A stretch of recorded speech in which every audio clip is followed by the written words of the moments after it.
But hello there, you are on Kitty Ghost Star's life journey. I want to talk about something that's been kind of like haunting me. It's not even like a crazy haunt, it's just Abraham Lincoln has been all around me for some reason. I mean, I first saw him at the radio station. I was like, wait, what the? And that was like on Memorial Day, and I told my mentor about it, and she just thought I was crazy. Yeah, I just saw the look. I was like, oh, well,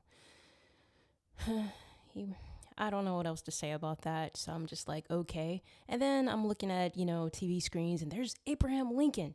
I'm like, what the? Why is he all around me? I don't get it. I just I don't understand. But yeah, he's been kind of like haunting me. I'll see his name here and there and kind of reminds me of how Kali was haunting me. I saw her name everywhere and even parts of her, like her shadow. I was like, what the? What? I don't get it. But okay. No, energies comes to me because I think I need to speak about it, and I should. I should just go ahead and sound the alarm, even though it can sound like I come off crazy, and that's fine. Whatever you think about me, it's okay. It's just these are messages meant to be, I don't know, talked about. So let's get into it. Who is Abraham Lincoln? Abraham Lincoln, he was the 16th president of the United States. He was born near Hodgenville, Kentucky on February the 12th in 1809. His family moved to Indiana. He grew up on the edge of the frontier. He had little education, but he was into a lot of books, pretty much like self-educated, and he worked on a farm. But I love the fact that he educated himself, reading books and stuff. I mean, I did that when I was a kid growing all the way up. It's amazing what books can do to you, like when you're a child. It's I don't know, it's like it literally gives you a knowledge that nobody else can really have, or they can't figure that out, like why your mind works the way it does and why you so, I don't know, different. No, it's strange how that's into books, they're just different. They soak up the words and they get right into it like it's part of their life, almost like they become that. But yeah, books was like an escapism for me. For Abraham Lincoln, it was the knowledge he was learning, and that's a beautiful thing. So getting right into Abraham Lincoln, when I look at Abraham Lincoln, I see him as a hard worker. He worked really, really hard. He understood like economics. He knew things like the repercussions and failures of everything. And he knew what worked, what didn't work. And he kept learning to succeed. He knew he had to get the knowledge to succeed.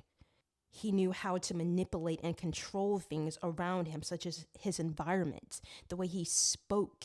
I felt like he used a lot of analogies. I'm not really for sure, but I'm thinking he did. But he would put things together, like his words was powerful. They could move a crowd.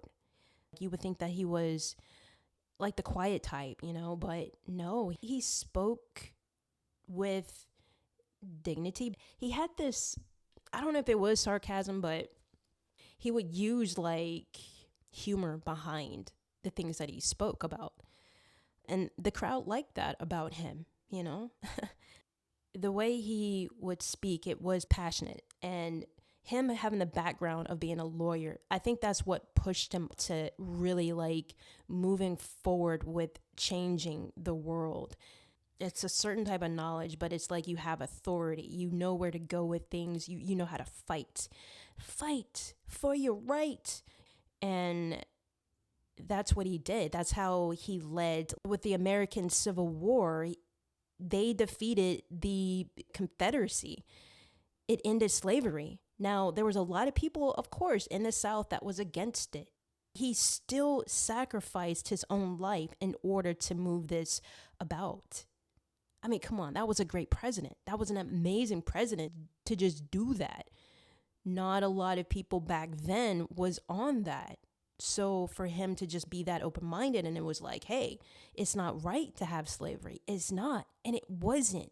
Everybody just moved in the same form, same way, racist and slavery. That's what it was. And this is what it is.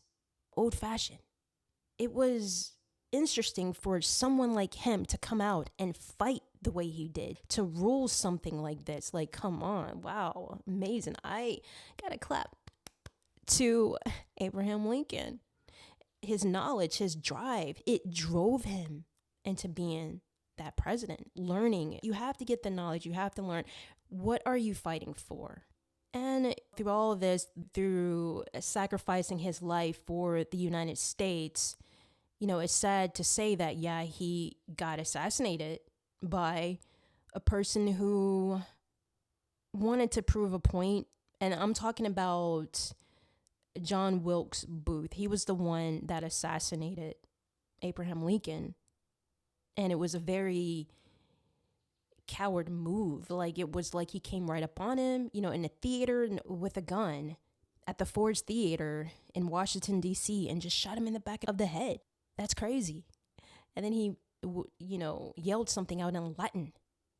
Wow. John Wilkes Booth knew that Abraham Lincoln was going to win that war against the Confederates. Yeah. And he basically did. John Wilkes Booth, when I looked at his picture, I was like, oh God. I mean, and let's just talk about who John Wilkes Booth is. So it's hard to believe that this fool was actually an actor.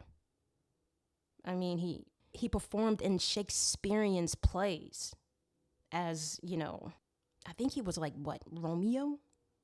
And he even played in the Richard III. So I'm just like, wow, this guy. And when I look at him, like actually look at him, he saw things as corrupt. This is his mind. This is how I'm seeing him. He see things corrupted, and he was clueless to how things worked. I saw him also like as incompetent, unruly type. He saw things black and white. I didn't see him as a very smart guy at all. I guess his thing is, hey, I'm just gonna, act. I mean, not to put the actors down, because there's actors and actresses, there's very smart people, but I'm just saying, this guy right here was not, I can't see him as being a smart guy. They say he's handsome. I look at his picture. I'm sorry. What are you talking about? But you know what? It all depends on your eyes and stuff, like whatever you see. I'm just looking at this fool, and I just wished his mind was more open-minded. He probably would have never shot Abraham Lincoln in the back of the head. He did not agree with the war. He was totally against slavery. And that's what it was. When he shot the president, he wanted to prove a point. He wanted to prove this is what justice is. And he wanted Abraham to end that war. Revolution. He thought Abraham Lincoln was causing destruction on the American people, mostly the South. But it's crazy because karma is a bitch. He got shot. John Wilkes Booth, he died April 26, 1865. Pretty much the same year that Abraham Lincoln died. He got shot from a gunshot wound to the neck, cornered in a burning tobacco barn in Virginia by the Union troops. He was shot by Sergeant Boston Corbett after allegedly he raised his weapon, and that fool, yeah, he died. He just died some hours later on the spot. I was like, well, karma's a bitch. It is what it is. You gotta get the fool. He killed Abraham Lincoln. I'm just saying, like, gosh, the greatest American president. He was fighting for something. You got Confederate people, they think what they want to think. They're gonna say that Abraham Lincoln was a tyrant. And you can go back and you can see like why they think he's a tyrant. You have to see both sides here. But my mind is not stuck on the black and white. I'm not into the hate thing, the slavery type, keep everyone enslaved. It doesn't serve anyone. It doesn't serve a purpose for anybody. Abraham Lincoln, he was a great man. He did what he had to do for the American people. His soul was in the right place. And again, it's rare to have that type of soul, especially back then, like, oh my God. The way I feel his soul, the way he speaks or came to me, his message, in the world today, he feel like the supplies are low, and that could be any little thing. He feels like there's not enough labor in the world, like today, like what's going on today. So he feels like supplies are low. And if we're speaking about economics, so we're talking about goods, services, or resources available to consumers in a market. Yeah, it's not enough labor going on or something. And what that's like work. He's basically telling me that people are spending their hard earned money and it's destroying them. You spend on things, but is it making you happy when you spend that much on something? Like, are you happy at the end of the day? And that's how Abraham Lincoln is seeing it. It's like nobody is happy by spending all this money because things are keep rising. The price is going up. Things are so expensive. We see it, but we're spending money, and it's more than ever. That's all I know. Now, I don't know what he meant by not enough capitalism. Capitalism is an economic system in which private individuals or businesses own the means of production, such as the factories, the land, and machinery. Resources, prices, and the distribution of goods are determined primarily by competition in a free market with the primary motive of generating profit.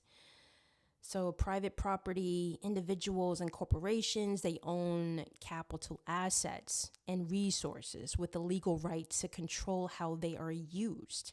With profit motive, the main driver of economic activity is the desire to earn a financial return on investments. With the free markets, prices and production levels are largely dictated by supply and demand rather than central government planning. The wage labor workers are paid wages by employers in exchange for their labor. Voluntary exchange, like buyers and sellers engage in transactions based on mutual self-interest. There's different types of capitalism because you have the laissez-faire, and you have the state capitalism, you have welfare capitalism, and the mixed economy. Yeah, I don't want to get into all that. Whatever is going on with the capitalism in the world today, he believes there's not enough of something, but he could mean that it's not enough work to make ends meet. You got people out here struggling every day with jobs, finding jobs, and in the media, they will say, the market is up, everything is up, this is up, and jobs are out there, so go get them. Maybe, and maybe they're not. People are not getting jobs like that. But they're going to tell you that everything is good because you have the fake news and you have the news that's actually telling you what's really going on. You have to discern which is the truth and which is not the truth. Honestly, is there jobs in the market? Is it open for people to grab and get? No. I feel like there's technically really no jobs. That's what I think. I think people are being filled up with lies. Everything is moving different now. It's not the same. We go back a year. I think that year was trying to tell you something. I'm saying 2025. But we're in 2026 right now. Things have shifted tremendously. The job market, people, minds. It's a bit scary now. Just to wake up and go into the world and see it the way it is right now, how people are so closed off. People are just cutting their hearts off. And it's going to get worse.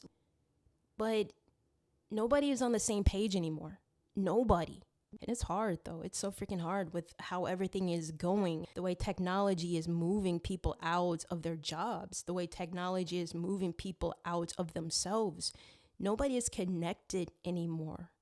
You still got people out there who's going to come from their heart. And I love those people. I'm going to tell you this out loud. I love you. And I hope to meet you and stay connected to you. I'm in love with you and I will stay in love with you. And those are the ones with the open hearts that I'm speaking to. For the ones that's not open with their hearts and they're going through their trauma, I still love you. I still love you. I will let you go through what you need to go through. But at the same time, I have to step back and take a break. I do.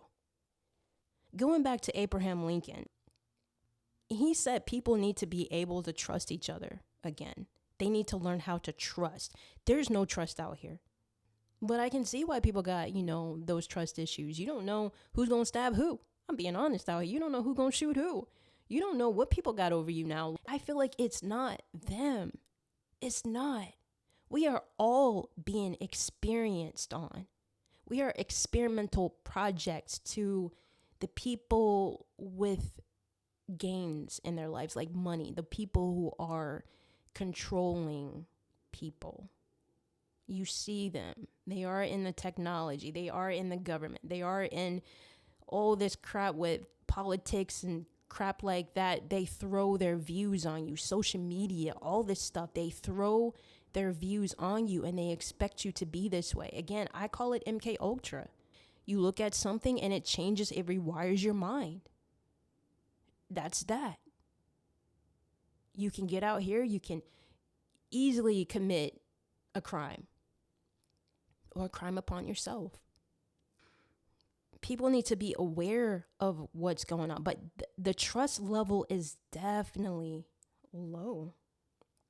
And Abraham Lincoln did see something with hunger. I really hope this doesn't come true. God, but people are, the water may run out. I mean, it's a possibility we may have like low water. A lot is going on with our planet right now. And the fact that we even had that earthquake, Venezuela, that was hardcore. And my condolences, because that probably made history. I'm sure it did. It was a lot of people that died, okay? And it was very shattering. Just to hear that, the more destruction that's going to come upon this earth, because things are just shifting and changing, and there's people karma involved in this. It's not just the people in power that got control over you, but people themselves, regular people walking around. We're all contributing to what's going on with earth.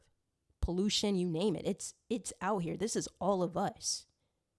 We may see the corruption in the people with the money and all this other stuff, but there's corruption within ourselves as well.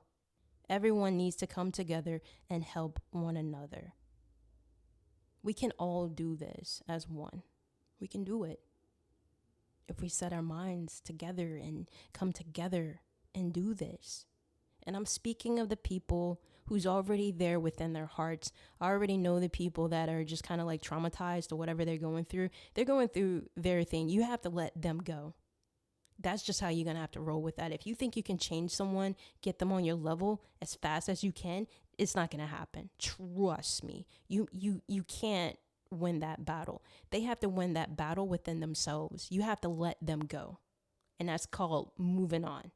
So it's kind of like you're aligning with people that's already on your level to gain whatever you need to gain, helping one another, this trust. We need to build. We need to come back and build things together. So I'm hoping for the best. It's almost like you're going to have to go out there and find your own community, like a soul tribe, people who's going to bond with you. Because, again, nobody is on the same page right now. Everybody is left and right and up and down and all around. There's no balance. So you have to find your pace now. You have to pull your energy back. Because if you don't do that, you're going to drain yourself. And we know what that draining feels like. You don't want to get up. You don't want to do anything. It's like depression. You're sucked. You're drained. It's like, what? Nobody wants that. Most of the spiritual people, like, again, Abraham and all them, the Buddhists, they all say love. You have to love one another. Love is the purest energy. It's the highest vibration. And it takes having an open heart for that. Being balanced within your heart chakra. Learn to have that endearment in your heart. Learn how to apologize and say that you're sorry. And actually mean it. Someone could be going through something and you may have said something inappropriate or whatever, but just pull back and say, hey, I'm sorry. People are disrespecting each other. You shouldn't do that. We as a unit, we shouldn't do that. Help those anyways, help those. But again, pull your energy back from the ones who's draining you. You say what you need to say in a respectful way, and then pull back. And you're good. Let them work on what they need to. That's it. But Abraham Lincoln, he did say this too. Don't let them take from you. What am I saying? Don't let them take from you. And we are speaking of the people that's in power. They're taking from you. They're taking what you used to have.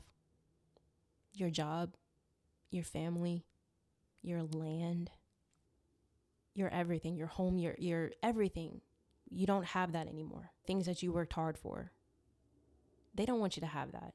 Abraham Lincoln, he literally told me that. Please tell them, don't let them take from you. Fight for what you have. It's yours. It's yours. They have no control over it.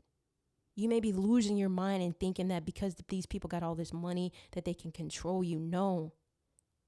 Money has no value to your soul, to who you are as a being. If you take money away, what do they really have anyways? They only have themselves. That's it. They never had power. So don't let them rule you. Everything is based off control. They do want to control you. It's humiliation. It's like they're taking you back into something that we don't need to go back into. And what am I talking about? Before I even go into that, be cautious and be understanding. So be cautious of the people that are taking, and be understanding why they're doing this. Because you still have to come from a place of love, but at the same time, you still stand your ground. There's a boundary to this. Take care of your surroundings. Your forefathers, they worked hard for that land. They worked hard for that land. They replenished that land. And for anyone to come in and take what was yours and then put whatever they want there and to destroy this earth, it's not right.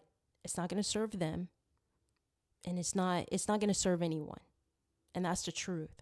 So nobody is winning. You may be thinking that they're going to profit. They're going to get all this money, right? Trust me, it's not going to work out at the end. It's not going to work out. And the reason why I say it's not going to work out, and this is what Abraham Lincoln told me, he said, it is in God's plan. Everything will take place. This is in God's plan. This greed stuff, trying to master manipulate people, it's going to come to an end. Their doors is going to close. Everything is going to close down for them. And I'm going to tell you, it's going to be a revolution. God's plan is going to happen. There's going to be a revolution within the people, us, and it's going to be peace for all. This is not going to last long. And I saw that, and I know that. But to get into what I was going to talk about, how they want to bring this back, which is slavery. You had Abraham Lincoln, he fought to get rid of that. And they're trying to bring it back, but it's through, of course, a different form. And the new slavery of today is people being controlled through media, social media. You are being bought. You are being sold. Injustice for all. That's what it is. People be working hard for this money. You work hard for the money. But it's more like she works hard for the money. No, they're being ripped off. And trust me, there is something crazy that's going to go on that, I feel like the scheming is going to get worse. Like, there's going to be something these schemes, man, like, watch yourself out here. I'm telling you, there's going to be some crazy stuff coming up. Just people scheming people is wrong. And it's sad because, like, all will suffer the consequences. These distorted minds, we're all suffering the consequences of, like, what we're going through in the media, with the media. It's the new slavery. You got people on TikTok, I swear to goodness, you tell them to do a move and they'll do it for like how many seconds or minutes, and it's like a ongoing thing, and they're slaving for this money. They're slaving. No, that's not right. None of that is right. They are haunting your souls. They are haunting. They want your soul so bad. They want to crush your dreams. Taking your time and your money. It's horrible. It is horrible. But that's the new slave. That's the new, what slavery is today. It's you're being controlled through social media, through the media. So just watch out for your soul, because that's what they're taking, and they're going to crush it until you can't even feel your soul anymore. It is bullying. That's all I needed to say about Abraham Lincoln, though. And I'm not going to even spend a lot of time on the next one that I'm going to talk about, Oliver Tree. I really don't want to speak too much about him right now, but I can say that, there's some conspiracies going on about him, whether he's dead or not. And so Oliver Tree, he was born Oliver Tree Nickel. He was an American singer, songwriter, and filmmaker. He was famous for blurring the lines between musician, comedian, and storyteller. Yeah, so he blended genres. He had an alter ego, and he became well known for wild live sets, massive scooter, or engaging in theatrical stage antics. And he released several successful albums. One is called Ugly is Beautiful. He released Cowboy Tears, Alone in a Crowd, Love You Madly, Hate You Badly. He's really, he's an interesting character for sure. He was born June 29th, 1993, and he died June 14th, 2026. And his parents, they worked as traveling circus performers. That is so freaking cool, dude. So he spent most of his childhood living in a mobile motorhome, traveling extensively across the United States. He grew up listening to musical instruments, which fostered his early creativity. And when he was 13, though, when his cousin died, that was an event that he said messed with his mental health. It literally, it altered him in some way. So he struggled with, drug addiction. And he sold drugs, He even went into education, like he went to San Francisco State University. He signed to an independent label, RNS Records, at the age of 18 and released the EP Demons in 2013. He was with Melanie Martinez, which they separated in 2020. And he kind of took his relationship life towards polyamory. I'm going to get into like Oliver Tree. It's more like just a little look into him.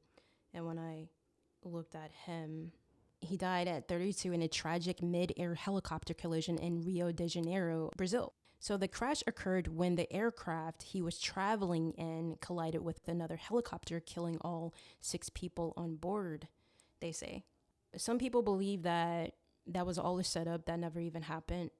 I feel like he wanted to commit suicide. I think he wanted to write himself off. Like he wanted to die because he done so much. He lost a lot too, especially when it came to the music business, how they dropped his label and stuff, and he had to go out and do his own thing, right? He became independent. His life, it was like he worked. And again, we're leading towards slavery. How social media is slaving people. And I felt like he did this night and day. Got me working night and day. He literally continually worked constantly. And he was just so exhausted, like overworked. Life was just complicated. This loneliness you have within you. You can be around a lot of people. You can have all this social status. You can have a lot of things in your life, right? But the thing is, when you have this loneliness and it's a big part of you, it's hard to get over that. It's hard to cover it up. I mean, people will use substances to relieve it, even sex, drugs, alcohol, you name it. People will do this in order to cover that loneliness up so they don't feel that void.